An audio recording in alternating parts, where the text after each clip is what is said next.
ao vivo para mais um Terapia Responde. E eu tô aqui literalmente na pia, enquanto eu lavo a minha louça. Convido vocês da minha cozinha para sua cozinha a vir bater um papo comigo. Tema livre, pode perguntar o que quiser, tá bom? E é isso aí, tô aqui sem hora marcada, por isso então vamos esperar a turma chegando. E quem já chega já pode perguntar. Eu vou colocar aqui tema livre, Terapia Responde. Enquanto vocês vão convidando aí pessoas para participarem. Tema livre. Tô só escrevendo aqui, tá, pessoal? Enquanto vocês vão convidando os amiguinhos aí, porque eu não marquei hora nem nada. Resolvi entrar de repente. Então, boa noite a todos. Estou aqui na minha casa. Essa semana eu fiz... fiquei pouco em casa, né? Porque eu participei de um curso de pizza incrível com o maestro pizzaiolo Patrick Catapano. E, gente, o dia todo praticamente lá. Aí ontem eu organizei umas coisas pessoais e hoje organizei outras coisas na rua. Conclusão, a pia acumulou de louça, né? Porque meu marido ficou sozinho em casa com a Giovana e não lavaram louça, né? E eu agora tô esquentando uma água aqui na minha torneira. Abençoado seja Deus, glória a Deus, a água quente na torneira. Porque nesse frio eu vou lavar a louça aqui. Minha lava-louça tá quebrada. Gente, olha, eu vou falar uma coisa. Eu tenho uma lava-louça da Brastemp, dessas de 8 serviços, e ela deu defeito. E foi difícil arrumar um técnico que quisesse vir aqui fazer um orçamento. E aí o técnico veio fazer orçamento e acabou de me dizer que o que queimou foi a placa. E que para consertar custa quase o preço de uma nova. Gente, que dureza as coisas nessa vida, que ninguém quer consertar nada. Todo mundo só quer forçar a gente a comprar novo.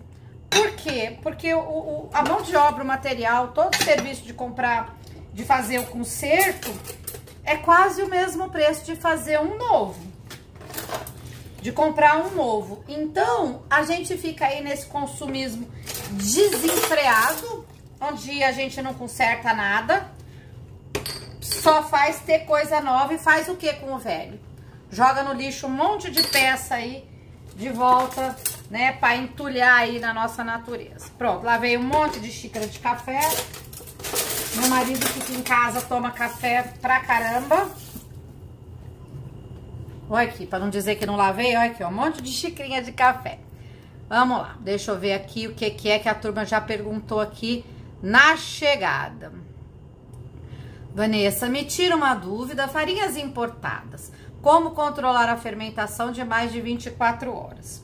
Adoro esse tema de farinhas. Pessoal, vamos combinar uma coisa, que o fato do produto ser importado não é garantia de que o produto é bom, né? E também não é garantia de que o produto seja adequado para aquilo que você vai fazer.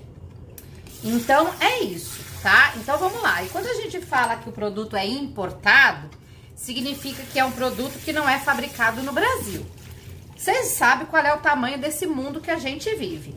E vocês sabem, então, que tem farinha no mundo todo. Então, quando a gente fala importada, a gente tá falando do quê? Estamos falando de farinha argentina, estamos falando de farinha italiana, estamos falando de farinha alemã, francesa e por aí vai. Porque todos os países têm suas farinhas, certo? Entendo dito isso, essa variedade enorme que a gente tem de países que fazem farinhas, a gente tem que entender também que cada país que faz essa farinha tem vários tipos de farinha no seu moinho. Normalmente, os moinhos têm eles têm uma coisa que é a discriminação do tipo de farinha na embalagem.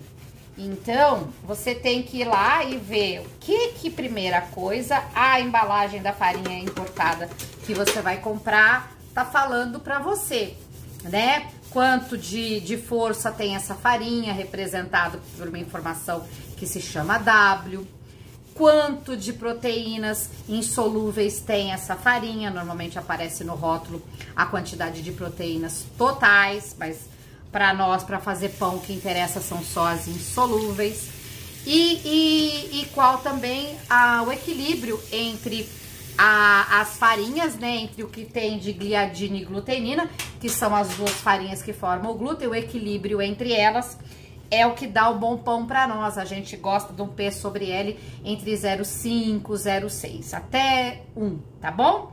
E aí, gente, que nos moinhos italianos, os maiores, essas informações vêm no rótulo das embalagens, certo? Então, você procura ler, né, e procura entender. A maioria das farinhas importadas de alto padrão, elas vão dizer para você se é para todos os tipos de preparo, se é para fermentação curta, se é para fermentação longa, se é para alta hidratação, se é para baixa hidratação, se é para bolo, se é para confeitaria, se é para croissant, se é para panetone. Ou seja, as farinhas importadas de alto padrão, elas trazem para você todas as informações, e daí então que você vai fazer a escolha da sua compra. A gente não pode generalizar, né? E falar então que todas as farinhas importadas estão colocadas dentro de um mesmo balaio e que todas elas aceitam o mesmo tipo de fermentação, tá bom? Então não dá para dar essa informação, porque a gente não pode generalizar, tá bom? A gente tem que saber certinho que farinha é e ver com o fabricante, com o moinho, qual a capacidade dessa farinha de aguentar. Ah, eu quero fazer teste, eu não quero pegar informação.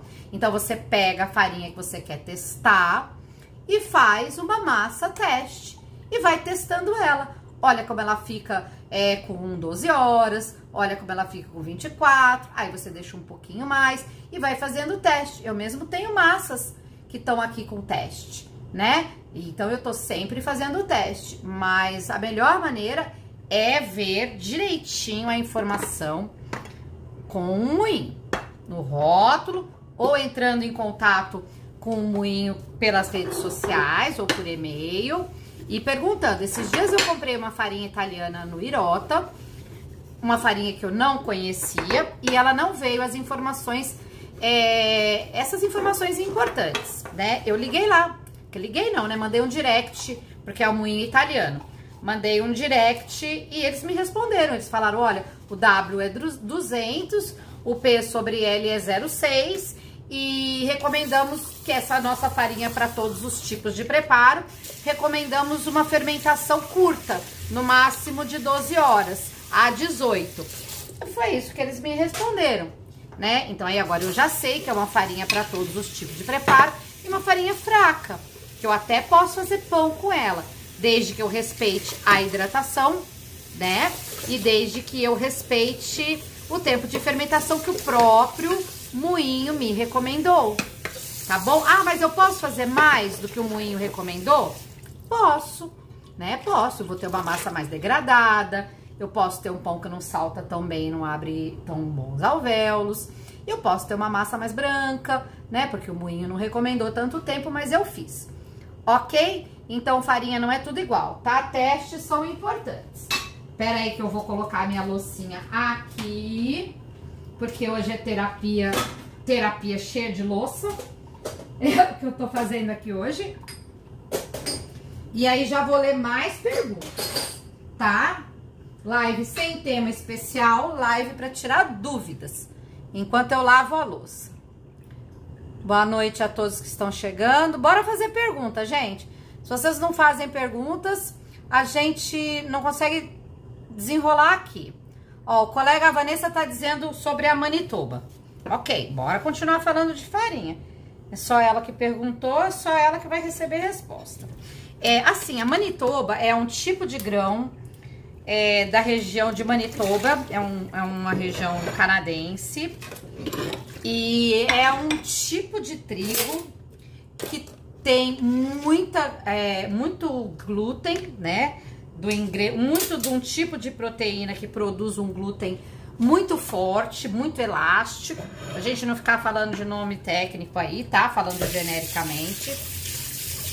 E ele é muito utilizado para longas fermentações. Por quê? Porque como o glúten é muito forte, ele precisa que a gente dê tempo para o processo de fermentação acontecer, produzir seus ácidos e álcools, né, que são o resultado da fermentação. E esses ácidos e álcools é que vão fazer a degradação desse glúten super forte aí da Manitoba.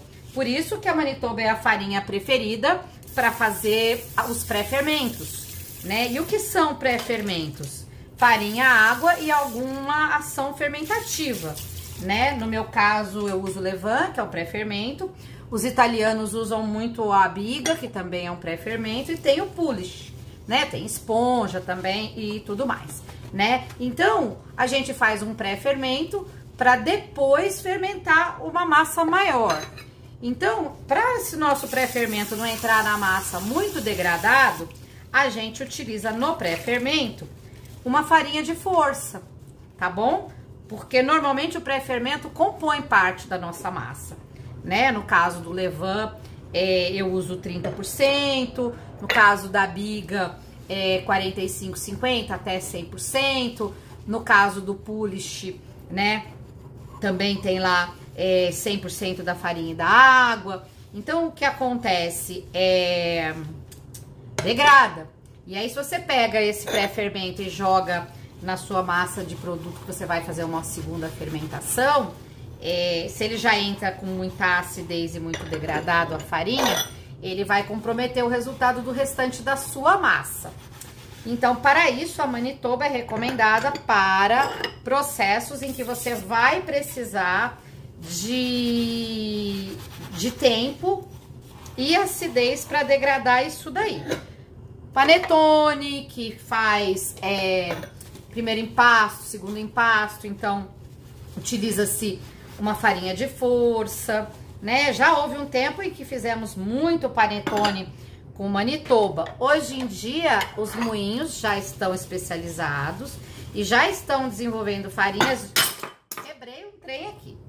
Já estão desenvolvendo farinhas de força e que também suportem carga de gordura.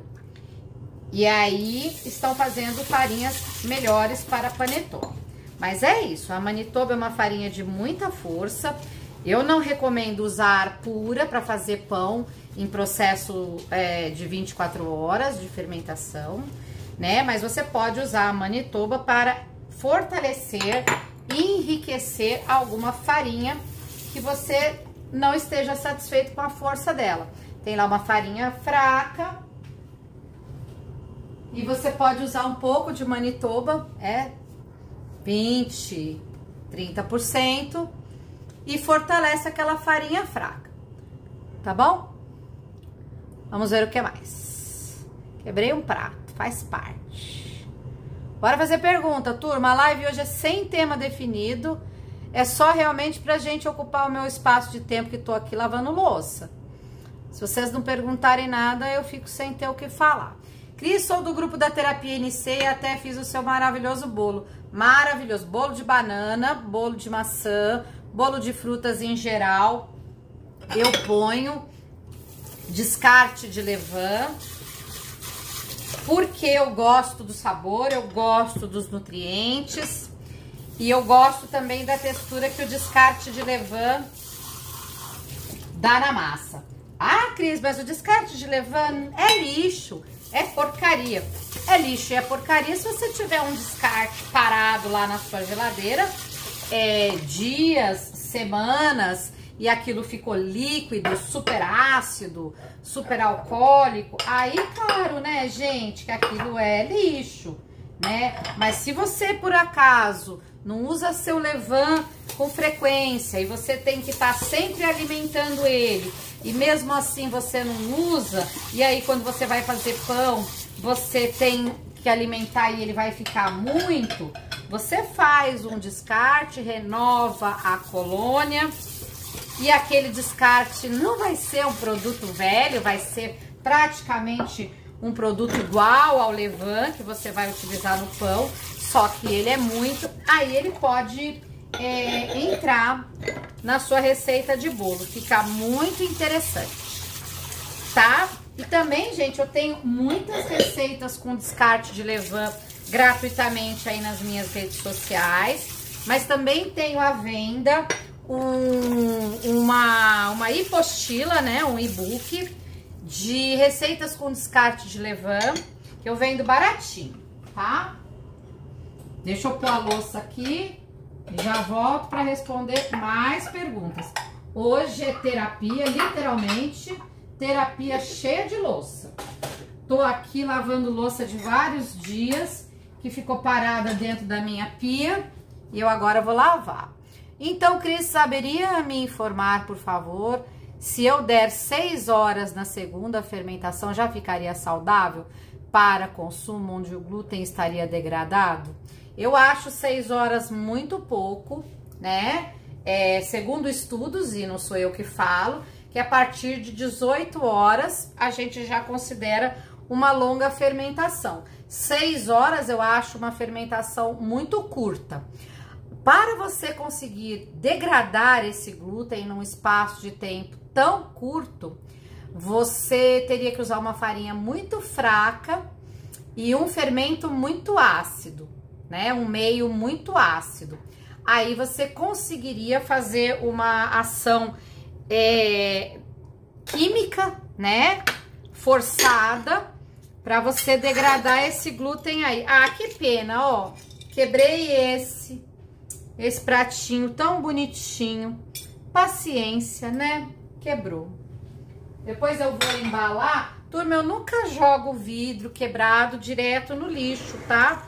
Eu sempre tenho o cuidado de passar num papelão ou num plástico bolha e depois eu ponho fita crepe e tal, e aí que eu jogo no lixo, tá? Porque lixo a gente não sabe o rumo dele depois, quem é que manipula, se o funcionário da empresa de coleta de lixo do seu condomínio tá de luva, né? Se esse lixo vai direto para um depósito, se vai pra rua, ficar na calçada, se tem algum bichinho que mexe, algum cachorro que tá com fome e vai lá e fuça o lixo e se corta, algum morador de rua, né, em situação de desespero, também vai lá, abre o lixo e pode se cortar. Então imagina, o cara já é morador de rua, já tem uma vida tão difícil e ainda se corta porque você jogou um vidro no lixo. Então eu quebro as coisas, eu protejo para jogar no lixo, pra gente não machucar ninguém por aí, gente. Fica a dica, tá bom? Sempre pensar no caminho que as nossas ações vão correr, né? As nossas ações e reações. Eu sempre penso no outro, né? Então quebrei aqui meu pratinho. Depois que eu terminar de lavar a minha louça, eu vou, como eu falei pra vocês, proteger para que ninguém se machuque aí nesse caminho, tá bom? Então já respondi a resposta da colega. A Vanessa, meu pão de levain às vezes fica com o miolo borrachudo. No que eu estou errando? Olha só, gente, nunca é uma resposta fácil, né? Normalmente, um miolo borrachudo tem aí algumas coisas que possam estar acontecendo. Então, eu não posso dar um veredito exato, mas eu posso aqui levantar umas discussões para você levar para sua casa e tentar descobrir qual desses pode ser que esteja acontecendo com o seu pão, tá bom? Então, vamos lá. Miolo borrachudo pode ser você escolher uma farinha muito forte, uma Manitoba, uma farinha com W alto, e não teve fermentação suficiente, não teve fermentação adequada, e esse pão foi assado com o glúten ainda muito presente, muito forte. O glúten nada mais é do que um elástico natural, uma borracha natural, e se você não degradou, ele tá lá na consistência de borracha. Então, primeira coisa, farinha forte demais para um processo que não foi suficiente, ok?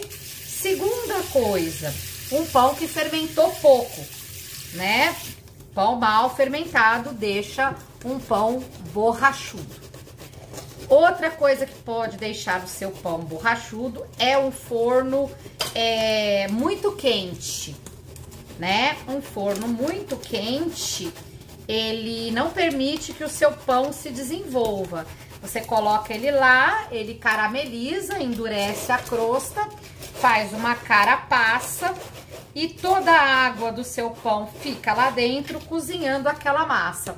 Não tem um desenvolvimento de miolo, não resseca, né? Não evapora essa água e você tende a ter um miolo borrachudo, denso, mal desenvolvido. Tá bom? Então, na minha opinião, essas são as principais os principais problemas, né, que podem provocar aí um resultado de pão borrachudo, tá bom? Então, basicamente é isso, fermentação e temperatura de assamento. Então, pera aí que eu vou aqui pegar mais uma loucinha e vou responder mais uma perguntinha, tá bom? Aos pouquinhos vou respondendo. Lembrando, pessoal, que essa live é gratuita, então não sejam egoístas, convidem os amiguinhos. Aqui embaixo tem um aviãozinho, uma setinha, que você, quando aperta ele, ele abre um monte de contato da sua rede aí de seguidores. Aperta todo mundo que você conseguir, convida o maior número de pessoas para vir aqui participar da nossa terapia com a pia cheia de louça. Tá bom? Vamos lá. Mais perguntas, por favor. A participação de vocês é o que faz a live mais legal, tá? Cris, quando a gente vai pegar a massa para levar ao forno e ela está super hidratada, dá para fazer o quê? Ok. Super hidratada é uma coisa, né? O problema é massa que não aguentou a hidratação que você impôs a ela. Porque a gente pode fazer massas super hidratadas, né? Massas com 80%, 90%, 100% de hidratação. E a massa estar super hidratada, mas estar estruturada, né? A gente consegue, né? Até mesmo focaccias, que são massas super hidratadas, elas não podem estar moles, elas têm que estar estruturadas para que as bolhas possam se formar tanto no miolo quanto na parte superior, né?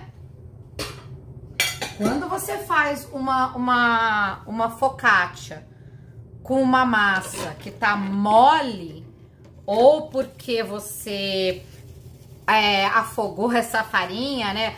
Porque você colocou mais água do que a farinha aguentava, ou se a sua massa tá mole, porque você passou do ponto de fermentação ideal, você até pode pôr numa forma e transformar em uma focaccia, mas na verdade ela não vai ter a configuração de fermentação de focaccia. Ela não vai dar grandes alvéolos por dentro e nem por fora, né, nas bolhas. Por quê? Porque não foi feita a estruturação para ter uma focaccia. Então, você simplesmente pegou um pão que passou, né, que você não conseguiu resolver a estrutura e jogou na forma, jogou na assadeira. Então, será um pão de assadeira que você pode tratar ele como focaccia, colocar lá umas coberturas, uns toppings, né? Colocar alecrim, sal grosso, regar de azeite, colocar uns tomatinhos cerejas e tal.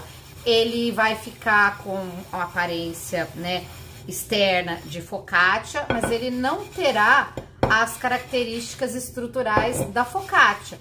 Porque esse pão aí, que foi água demais ou que foi fermentação demais, ele vai ficar denso, ele não vai ter força. Do mesmo jeito que ele não vai ter força para saltar no pão, ele também não vai ter força para abrir o miolo da focaccia como ela tem que ser. Mas eu acho essa uma boa solução para um pão que tá perdido, que você não consegue modelar. Joga lá na assadeira e bora ser feliz, né? Eu transformei ali meu pão num pão de assadeira como se fosse uma focaccia, né? Porque a focaccia tem lá as características, né, que a gente espera dela, desde que você alinhe a sua expectativa, que esse pão molenga aí e sem estrutura, ele não vai te trazer aquela focaccia bolhuda linda, toda alveolada, que você tá acostumada a ver aí nas receitas e nos vídeos de focaccia. Mas, de qualquer maneira, eu considero melhor do que você fazer um pão achatado ou do que você desistir do seu pão. Eu nunca desisto do meu pão. Tá bom, pessoal? Então, é isso aí. Não percam o pão de vocês, não desistam do pão de vocês. Faz pão de assadeira, dá um tratamento como se fosse da focaccia. E tudo bem se ficar baixinho, tudo bem se ficar denso. A gente come do mesmo jeito, tá bom? Vamos ver quem mais para responder perguntinhas. Nossa, que interessante saber disso. Não tinha ideia que a farinha é mais forte, mais tempo de fermentação, porque a dificuldade de degradar o glúten é muito maior. Exatamente isso. Boa noite a todos que estão chegando. Agora a live é livre. Terapia responde, terapia em conjunto. Eu aqui na pia, cheia de louça, e vocês fazendo perguntas. Tá bom, pessoal? Aproveita para chamar os amiguinhos. Vamos lá. Oi para todo mundo que tá entrando. Boa noite, Cristina. Meu pão sempre fica muito amargo, mesmo após apenas 18 horas. O que é que pode estar causando isso? Gente, então, o que vocês acham que manda no sabor do pão?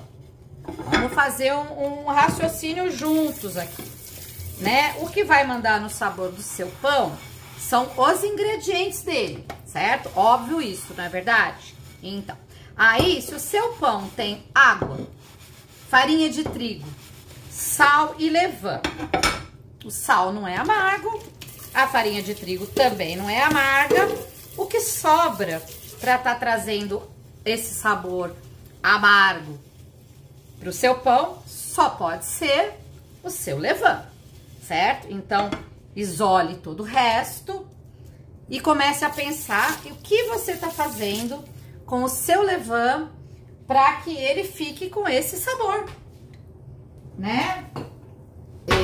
O levain, ele tende a ter um sabor mais azedo, certo? Por isso, em vários idiomas, ele chama-se sourdough, né? Que é massa azeda, pasta madre, lievito, levain. Aqui no Brasil a tradução é massa azeda mesmo. Então é isso, o azedinho, ele é característica, né, do pão feito com levain. Existem 1000 maneiras de você controlar a acidez do seu levain para que isso não chegue no seu pão, né? Então a gente começa cuidando do jeito que a gente alimenta e do jeito que a gente conserva o nosso levain. Então a primeira coisa é corrija a acidez do seu levain, ok? Tendo dito isso, entendendo que você tem um levain agradável, um levain de sabor bom, mas mesmo assim o seu pão está ficando ácido, você tem que entender a temperatura e a velocidade que você tá fermentando o seu pão, né? Eu tô fermentando pouco tempo, né? E o meu levain não é ácido. Normalmente ele não vai ficar ácido o pão. Eu tô fermentando pouco tempo e o meu pão tá ficando ácido. É enorme a chance do seu levain estar muito ácido ao entrar na massa, tá bom? Procure melhorar aí a qualidade do seu levain, tá bom? Também tem gente que tem um levain suave e fica tempo demais fermentando e aí ele acidifica, tá? Então, pão ácido certamente é problema na fermentação, ou na fermentação do pão, ou na fermentação do levain. Agora, amargo, gente, a gente precisa tentar entender bem o que é acidez e o que é amargor, né? Levains não costumam ser amargos, eles costumam ser ácidos, puxado para o avinagrado, puxado para o alcoólico, né? Então é assim, é aquela coisa, o azedinho do limão, bacana. O ácido e amargor da parte branca do limão já não é tão bacana. Então é isso. Talvez o seu pão fique ácido, tudo bem. Amargo eu acho bem esquisito, tá bom? Então estude aí para tentar descobrir qual dessas coisas é o que tá acontecendo no seu pão aí, tá bom? Vamos lá. Cristina, o descarte do levain, como você considera ainda usável? Suponhamos que esteja lá na geladeira já há um mês. Quais são as observações necessárias para usar em receitas com descarte?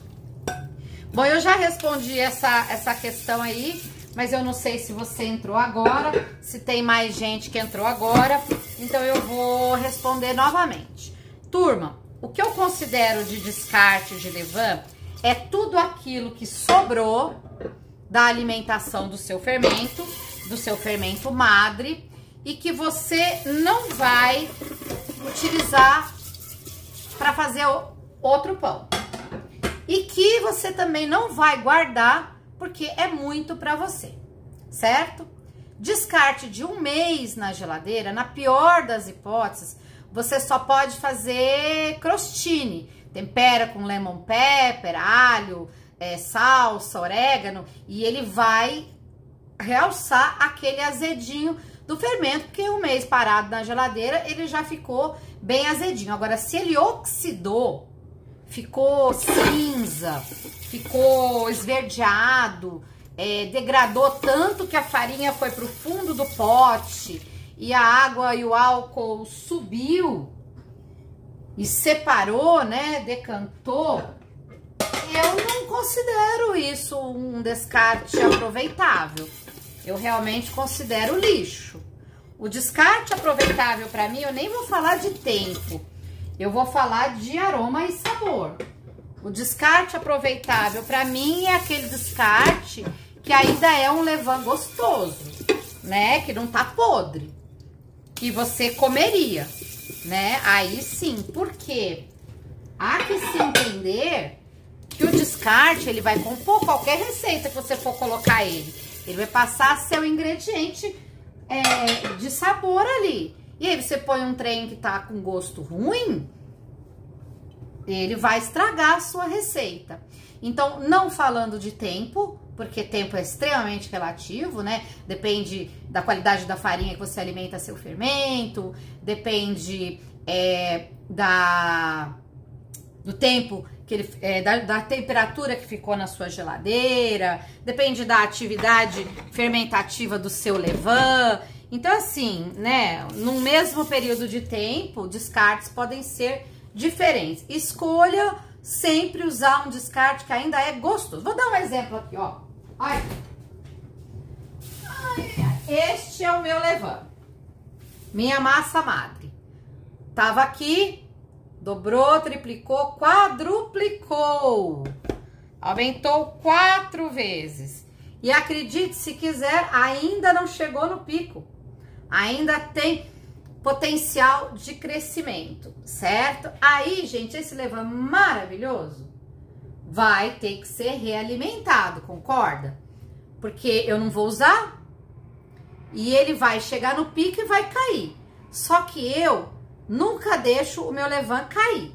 Então, o danado já subiu 4 vezes. Ele tá bem pertinho de atingir o pico de atividade dele e vai cair. Eu não deixo ele cair. Eu alimento antes dele cair. quando ele faz o platô. E olha, ele nem fez platô ainda, tá? Ele ainda tem pra crescer.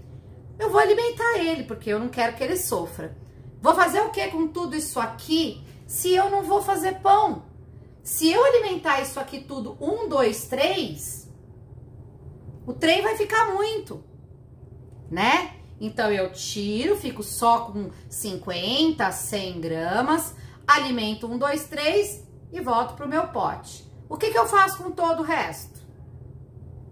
O que eu faço com todo o resto? Eu não vou fazer pão. É descarte, mas não é lixo.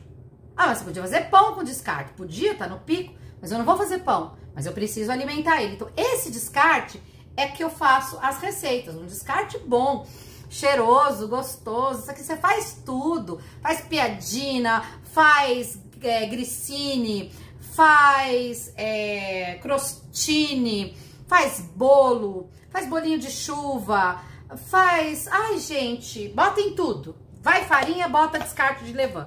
Mas não é a sua sopa de levain aí que tá há 30 dias parada na geladeira, tá? É um descarte saudável. Gostei muito sobre o miolo borrachudo. Ayrton, meu querido. Ah, fico tão feliz de ver meus amigos aí. Só gente boa. Vamos lá. Ayrton tem uma pizzaria lá, Pimpolina, maravilhoso. Cristina, a receita do pão de cebola crisp que você deu tem diferença da cebola desidratada? Eu fiz o pão e ficou esparramado. Coloquei 100 gramas. Foi muito, será? Então, eu não posso dizer da cebola que você colocou. Eu posso dizer da cebola que eu tenho aqui. Ó, ela é a cebola... Ai, crocante, boa demais. Gente, isso aqui até no lanche a gente é gostoso de pôr. Então, assim, eu não sei o que foi que você colocou. Eu recomendei fazer cebola crisp, que ela tem um corpo, né? É essa daqui que eu utilizo. Agora, a desidratada eu não conheço. Se ela, a hora que você coloca na água, ela vira uma baba, né? Porque com cebola fresca não é a mesma coisa, né? Aí talvez tenha desandado. Tem que fazer os ajustes, né? Testa de novo. A receita que eu passei, ela dá bacana para esse tipo de produto aqui, tá? Agora, essa sua que você usou, vai me perdoar, eu não conheço. Mas então pode ser, porque com cebola fresca, a cebola fresca solta água. Então, você pega lá a cebola fresca que solta água e você acrescenta na massa do pão, ela aumenta mais a hidratação ainda. Agora, a cebola desidratada não tá me fazendo muito sentido, porque se ela é desidratada, ela deveria roubar a água da massa, ao invés de deixar a massa mais mole. Tô entendendo isso aí, não. Talvez a farinha que você tenha usado não tenha aguentado o tempo do processo ou a quantidade de água que eu discriminei na receita. Porque vocês sabem, gente, que às vezes eu uso umas farinhas boas aqui, né? Às vezes sempre. E aí, talvez a farinha que você tenha utilizado não tenha aguentado. Porque não me faz nenhum sentido a cebola desidratada atrapalhar a vida. Ela não vai aumentar a hidratação, ela vai chupar a água para se recompor, não é? Então, sei não. Tô achando que tem alguma outra coisa aí nessa sua receita que foi o que deu errado. Não me parece que tenha sido a cebola desidratada, não. Acho que tem algum outro bafo aí. Deixa eu ver o que mais temos de perguntas. O meu ficou bonito. É gostoso. O que você falou do miolo borrachudo e o forno foi sobre não aquecer o suficiente? Não, ao contrário. É sobre você aquecer demais, né? O seu forno tá muito quente, tem muito calor, ele forma uma crosta muito rápido antes do pão se desenvolver, antes de saltar, antes da água evaporar, antes do cozimento do miolo acontecer. Quando ele forma a casca, acabou. É uma proteção, a casca é uma proteção. O que tá lá no miolo vai ficar, né? Não tem mais nenhuma ação, os vapores não saem e não acontece ali um bom assamento, fica um chiclete, né? Então, é calor, muito calor. É muito comum a turma assar em fornos domésticos e para tentar um calor mais intenso também, ligar a resistência superior. E aí, a resistência superior carameliza depressa demais a parte de cima do pão e o pão fica assim, não salta, faz crosta, não abre pestana, o miolo fica denso, o miolo fica parecendo um chicletão, é isso. É forno quente demais e eu sempre, se você tem forno em casa e que tem a parte de cima de dourador, de grill, eu recomendo não usar, porque a parte de cima a gente não quer calor, né? Na parte de cima a gente quer calor. Olha, gente, tem tanta louça que a minha pia não tá dando conta. A gente quer calor só embaixo do pão, tá bom? Isso tô falando doméstico, tá, gente? Excesso de dobras vai ter como consequência miolo fechado. Então, excesso de dobras vai ter como consequência um pão com a malha de glúten prejudicada, né? Por consequência, você pode sim ter o miolo mais fechado, porque você prejudicou a malha de glúten e o que faz o miolo ficar aberto a malha de glúten tá bem estruturada para ela segurar os gases da fermentação. Quando você rompe, né, essa estrutura de glúten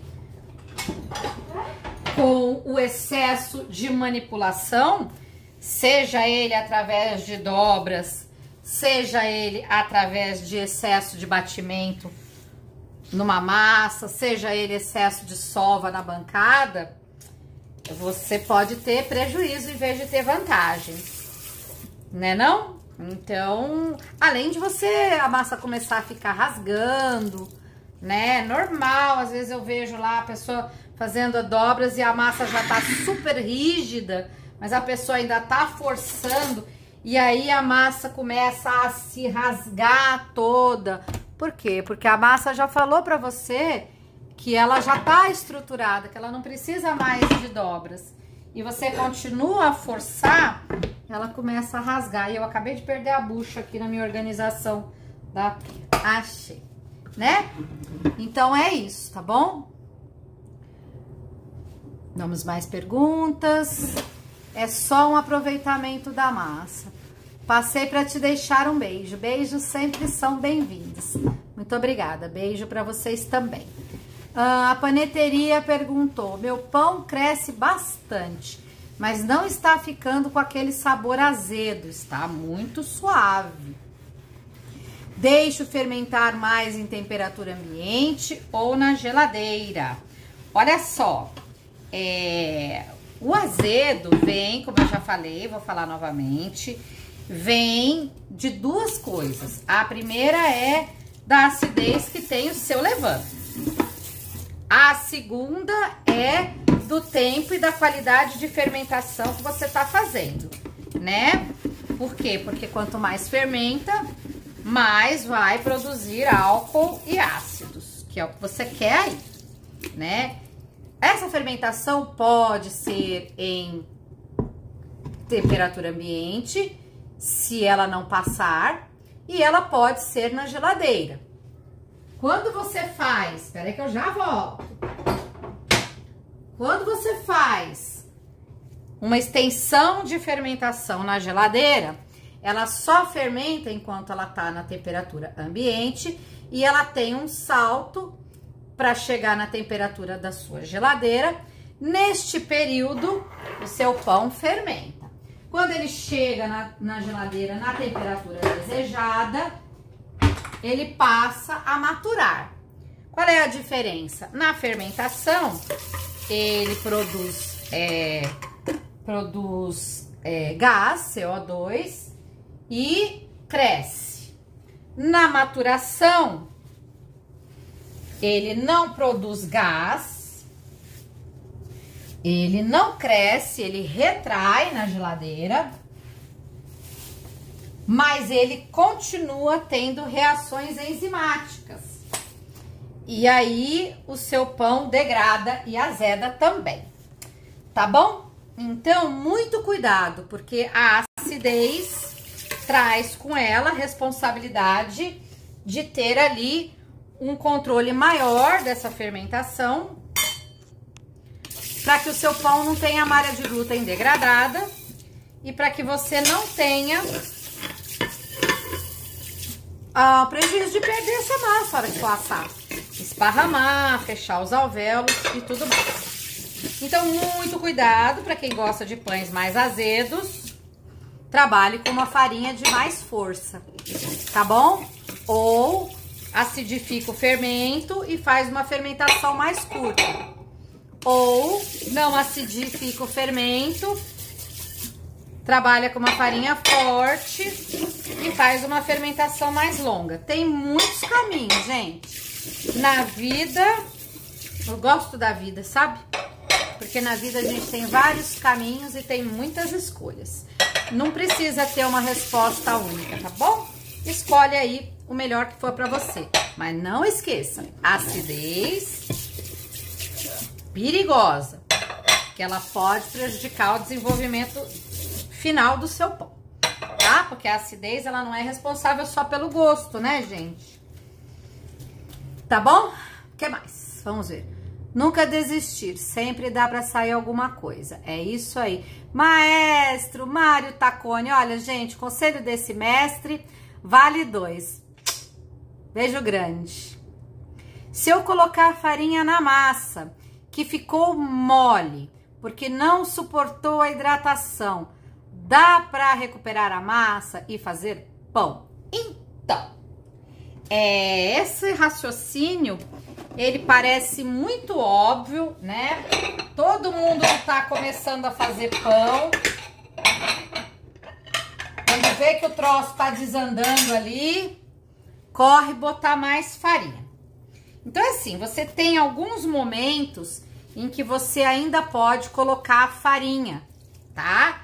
Que, na minha opinião, é enquanto você tá fazendo a mistura dos ingredientes. Então, tá lá, você tá lendo lá a receita e ela manda colocar 70% de hidratação, você não sabe se a sua farinha aguenta, você não quis fazer teste, aquele testezinho que eu ensino para a turma da terapia do pão. Você é vida louca, foi lá e misturou todos os ingredientes sem saber se a sua farinha ia aguentar aquela água toda da receita. E aí ficou mole, né? Ficou mole. Neste primeiro momento, você pode completar de farinha até dar um ponto que você julga bom, tá? Mas você não fez isso. Você acreditou. Você foi lá e levou para autólise ou levou para o primeiro descanso. Se você tá fazendo o meu método, né, a minha receita básica, você levou para frente. Deixou lá 1 hora na geladeira, na esperança de que o tempo resolvesse. E aí, quando você pegou essa massa, ela continua mole, ela não se estruturou. Por quê? Porque ela não precisava de descanso, ela simplesmente não aguentou aquela água, certo? Ela desestruturou, afogou literalmente. Não adianta aí você pôr mais farinha, porque as farinhas estarão em níveis de reações enzimáticas muito diferentes, certo? Então, se você pegar essa farinha que ficou lá e pôr mais farinha que não molhou ainda, que não entrou em processo de quebras enzimáticas no mesmo tempo, aquilo vira uma papa, piora em vez de melhorar, certo? Então, é o que eu sempre digo, deu ruim, vai ruim até o final do processo, vai aprendendo a mexer com aquilo, assa numa forma e bora ser feliz, come pão de assadeira, come pão de forma, tá? Outra coisa muito comum é a pessoa faz o processo todo até a hora de fazer a modelagem, né? E aí vai dando ruim, ela vai metendo farinha ali na pré-modelagem, vai metendo mais farinha na modelagem, quanto mais farinha você coloca, mais a massa esparrama. Por quê? Você tá mexendo com uma massa que tá hidratada. E aí você põe uma farinha seca, a tendência daquela farinha, da água que tá naquela massa, é ir umedecer aquela farinha que entrou seca lá. E aí, gente, isso vira uma baba. Em vez de ficar uma massa estruturada com aquela farinha nova que você colocou, ela vira uma meleca. Muito comum. Vira uma meleca. Muito difícil você conseguir incorporar aquela farinha que você tinha lá, já trabalhada e tudo mais, com uma farinha crua.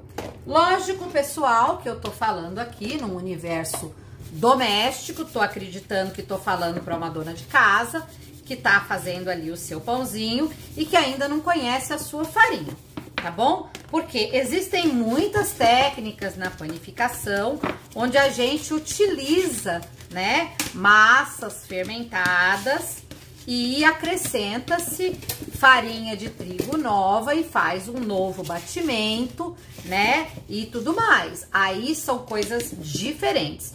Então, isso que eu tô falando pra você, eu estou acreditando que você tá querendo acrescentar farinha numa massa que já tá em processo e que você tá sambando com ela na bancada. Não recomendo acrescentar farinha. Recomendo que você vá até o final, viva a experiência de uma coisa que deu errado e transforme isso em aprendizado. Tá bom? Boa noite. Os ingredientes, o fermento jovem, fermento ruim. Isso aí ela tá respondendo, acho que no outro momento. Eu gosto dele o mais lático possível, não acho. Gente, fermento é uma questão de gosto pessoal. Eu considero o sabor do levain como a assinatura do padeiro, né? Muita gente fala que a assinatura do padeiro é o risco que ele faz em cima, né? Também mas eu acho que o levain, a acidez e a característica de sabor do seu levain é o que transforma o seu pão numa coisa única. É muito comum as pessoas falarem pra mim, o seu pão nunca comi nada igual. Não comeu mesmo, só comeu se for meu, né? Porque o meu fermento tem uma característica única e particular. Mas não abusem da acidez, porque é aquilo que eu falei, né? A acidez, ela tem suas exigências, né? Então, você tem que saber lidar com esses caprichos, né? Então, é isso aí. Se você souber trabalhar, souber as consequências que a acidez vai trazer para sua massa, você é dona da sua vida, você que manda. Vamos ver mais. Gente, tem muita louça, vocês estão vendo? A minha lava-louça quebrou, é uma lava-louça da Brastemp 8 serviços, e o cara para consertar quer metade do preço da lava-louça. Vocês acham que vale a pena consertar, pessoal? Ou é melhor comprar uma nova? Qual o tempo adequado para a fermentação? Gente, essa é uma resposta impossível de dar. Impossível de dizer tempo adequado de fermentação, tá? Porque são muitas variáveis. Eu não sei como tá a acidez do seu fermento, eu não sei como tá a temperatura onde você vai trabalhar, nem a temperatura da sua geladeira, eu não sei a qualidade da farinha que você vai trabalhar, eu não sei qual o resultado que você espera para o seu pão. Então, assim, não existe tempo adequado. Existe o resultado que você deseja, existe entender as características de cada ingrediente que vai na sua massa e existe você pegar esse conhecimento todo e transformar o seu pão naquilo que você quer. Eu, por exemplo, na minha receita básica, eu encontrei um padrão de trabalho, é onde eu ensino os alunos da terapia do pão a trabalharem. Eu gosto de 24 horas de maturação no frio. Ah, Cris, não é todas as farinhas que aguentam. Olha, gente, se fizer o processo direitinho como eu ensino, grande parte das farinhas vão aguentar. Se você fizer outros processos, você terá que fazer testes, ok? Para longa fermentação, existe também, assim, algumas pessoas que consideram a partir de 12 horas, outras a partir de 18. O que acontece é que a gente tem muita gente dando opinião e muito pouca literatura médica, científica, dando essas respostas exatas para nós. Então, eu vou dizer para você que você tem liberdade para fazer aí, tá bom? E aí experimentar e ver o que você acha.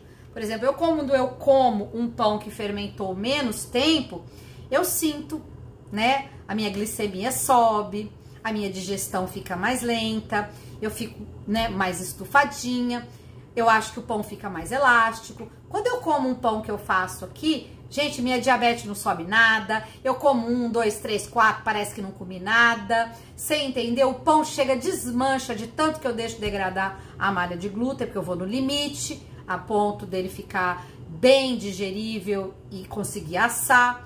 Gente, não há como a gente pegar a experiência de um outro profissional e achar que vamos colocar na nossa vida e que vai encaixar perfeitamente. Não vai, não. Você vai ter que achar os seus caminhos, tá bom? E é isso aí, tá? Deixa eu ver o que mais. O pão de longa fermentação com retardo a 8 graus evita ficar ácido? Não, isso não é garantia, né? Porque se o seu levain é ácido, pode fazer o retardo que for, ele vai ficar ácido, né? Se a fermentação foi feita numa temperatura ambiente muito quente, pode fazer o retardo que for, ele vai seguir fermentando até chegar em 8 graus. Então, isso aí não garante nada, não. O que garante é a harmonia, tá? É fazer um processo todo equilibrado. Fermento não muito ácido e fermentação equilibrada, tá? Temperatura de 30 graus por 2 horas após Breton vai ativar o ácido acético ou lático? Ou isso está ligado ao tipo de levain? Então, claro, tudo começa como o seu levain começa, né? Quando você entra dentro desse seu processo aí com um levain ácido, ele vai terminar ácido no final, você não vai conseguir corrigir. E se você entra com um levain suave, né, que não está ácido, se você caprichar no processo de fermentação, ele vai continuar suave. Mas se você errar no processo de fermentação, ele vai ficar ácido no meio do caminho, né? Então, eu não entendo essa questão de temperatura de 30 graus por 2 horas como sendo uma regra que vai garantir um sabor único para o seu pão. Para mim, eu não entendo isso aí não, tá bom? Se tem alguma experiência científica aí com isso aí, eu honestamente ainda não vivenciei, tá bom? Massa madre é o último levain que você alimentou? Gente, massa madre, levito, pasta madre, massa mãe, levain, é tudo a massa fermentada, certo? O que a gente fala de massa mãe é aquela que você conserva como uma isca, né? É a mãe de todas as iscas que você tem, é aquela que mora na geladeira, é da onde você tira um pedacinho, mas ela continua lá. por isso que ela tem o nome de massa madre, mãe, né? Meu fermento mãe, a minha massa mãe, a minha massa madre. Mas é tudo um único levain, tá bom? É tudo um único levain. Pode ser que você tenha alimentado por último, pode ser que você tire um pedaço para alimentar e não alimente a madre, pode tudo, tá bom? O que mais? Vamos ver. Tô acabando a louça, hein? Só falta os talheres agora. Faço sonho, faço cuca, faço bolinho de arroz. Tudo com descarte de levain, é isso aí. Cris, onde você compra essa cebola? Gente, eu vou mostrar a cebola de novo. Eu nunca comprei, eu ganhei essa cebola. O pessoal da Top Taste que mandou pra mim, cebola crisp. Tem que entrar em contato, é Top Taste o Instagram. Tem que entrar em contato com eles pra ver como é que é a distribuição, tá bom? Mas eu gosto muito. Uso inclusive pra pôr em lanche, pra pôr em tempero de coisas. Gosto muito, tá? Porque ele dá um crocantinho e ele tem um cheiro e um gosto ótimo. E se ela é frita, desidratada ou seca? Caramba! Gente, eu não sei, peraí. Ingredientes: cebola natural, óleo, farinha de trigo e sal. Cebola crisp, Top Taste, colhida, picada, misturada com farinha e sal e frita em óleo vegetal, tá? Frita em óleo vegetal. Mas é bom o trem, hein? É bom. Mas é frita, tá, gente? Não é desidratada. Fecha a porta pra mim, filha, por favor. Cris. Falando em farinha, qual o máximo de hidratação que já testou com Guebana? Olha, gente, eu já testei 100% de hidratação com Guebana, né? Fui pondo água aos pouquinhos e fiz uma focaccia. Mas, né, isso não serve de referência, porque a hidratação da farinha, gente, ela depende de alguns fatores, né? O que define o quanto de água que uma farinha aguenta são alguns fatores. O principal deles é o processo que você vai utilizar para incorporar a água nessa farinha. Se você vai fazer autólise, se você vai fazer método direto, se você vai fazer uma biga, se você vai misturar tudo junto no polish, se você vai bater, se você vai fazer sem solva. Então, esse é o primeiro fator, né, que influencia na questão do quanto a farinha vai absorver de água. O outro fator é a umidade do ar aí que você tem, né? Se você tá num tempo seco, ela vai aguentar mais água.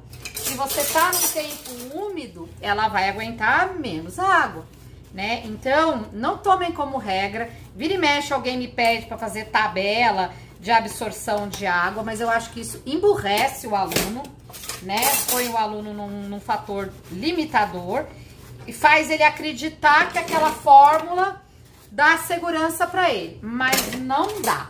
O único jeito que vocês têm de ter segurança no trabalho é voar com as próprias asas, tá? Faz o teste da bendita da farinha. Pega lá uma bolinha de 100 gramas da farinha que você quer testar, mistura com a quantidade de água da proporção que você quer. Então, por exemplo, se você quer fazer 70% de água, você pega 100 gramas e põe 70 gramas de água e vê se a farinha aguentou. Tá na dúvida? Deixa 30 minutos em autólise e vê a reação dessa farinha. Daí você vai saber como é que essa farinha se comportou na sua realidade. Tá bom? Porque eu tô aqui num clima úmido, você tá aí num clima seco. Qualquer informação que eu te der, eu não tô sendo justa nem com a farinha, nem com vocês. Tá bom? Tem uma outra coisa que eu falo demais, que é o lote, minha gente. Farinha não é sempre igual, né? O cara tem lá um plantio, uma condição, um tipo de trigo. E ele, né, planta, colhe, moe, ensaca e te manda. E aí você compra e faz com um tipo de hidratação. E aí você passa um tempo usando aquela quantidade de farinha que você comprou e vai lá e compra outro lote. Por quê? Porque já foi de outra colheita, de outra moagem e de tudo. Apesar de ser a mesma farinha, ter o mesmo nome e tudo mais, é outro lote. Tem que testar de novo, minha gente. Não dá pra julgar, né? As farinhas não tem padrão. São poucas as farinhas que eu conheço que dão sempre o resultado igual, tá? Então, eu sei que vocês sempre querem uma resposta para trazer segurança. Ai, eu quero tanto uma resposta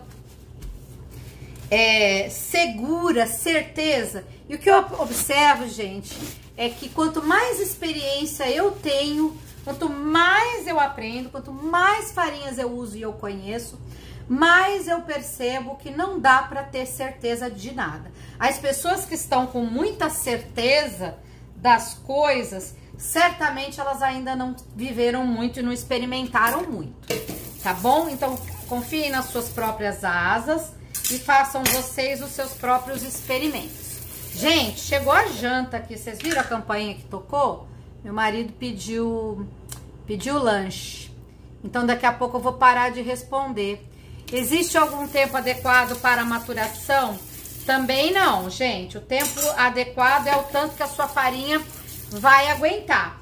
Mas vai depender do que você fez com essa massa antes de você colocar ela para maturar, né? Se você judiou dessa massa, bateu um monte, estressou o glúten, colocou água no limite, essa massa não vai aguentar uma maturação muito longa, né? Principalmente se a farinha não for forte. Agora, se você bateu no ponto certo, tá trabalhando com uma farinha de força, põe para maturar com pouco fermento, ela vai aguentar bastante tempo, tá bom? Claro, se você controlar a temperatura certinho e tudo mais, tá bom?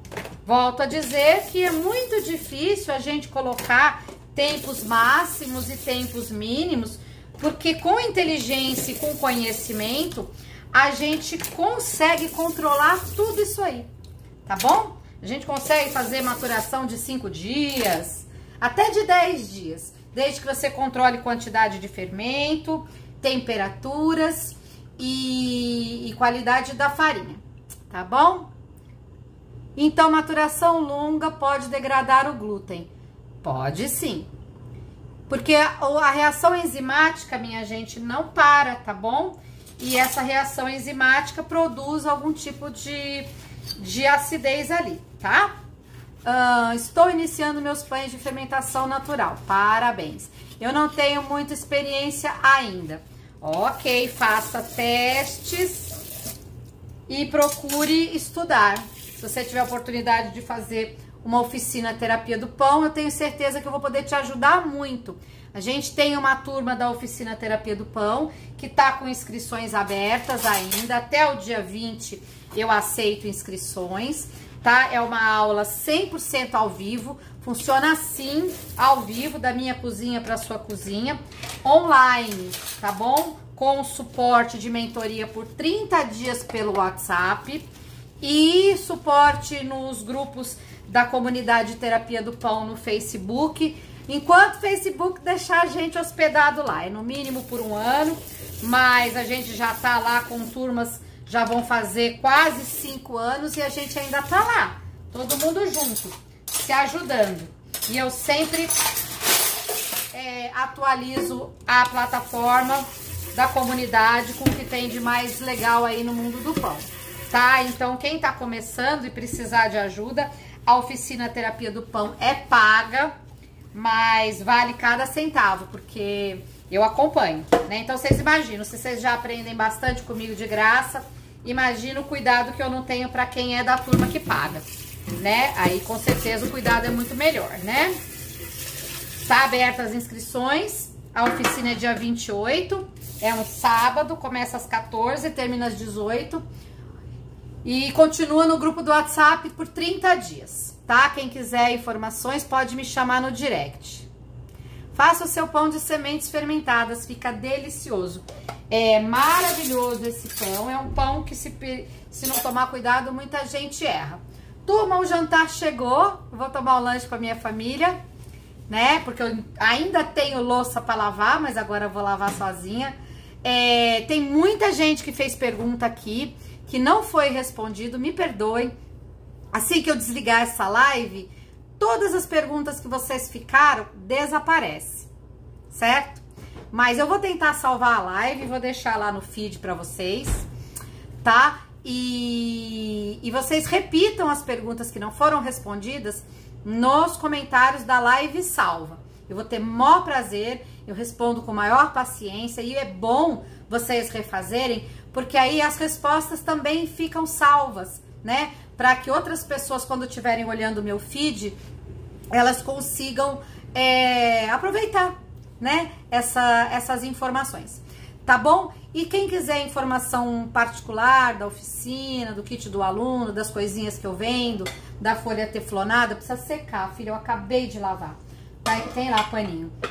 Vocês podem me chamar no direct, tá bom? Então, combinado? Dúvidas, vocês refaçam as perguntas lá nos comentários dessa live que vai ficar salva. E coisas particulares, pode me chamar no direct, que eu respondo com o maior carinho. Obrigada a todo mundo que me acompanhou aqui na terapia, né? É sempre um prazer ajudar vocês com um pouquinho do conhecimento que eu tenho, né? E é isso aí. Obrigada, chega por hoje. Bora jantar. Bom final de semana para todo mundo. Fiquem com Deus. Tchau, tchau. Não deixou salvar.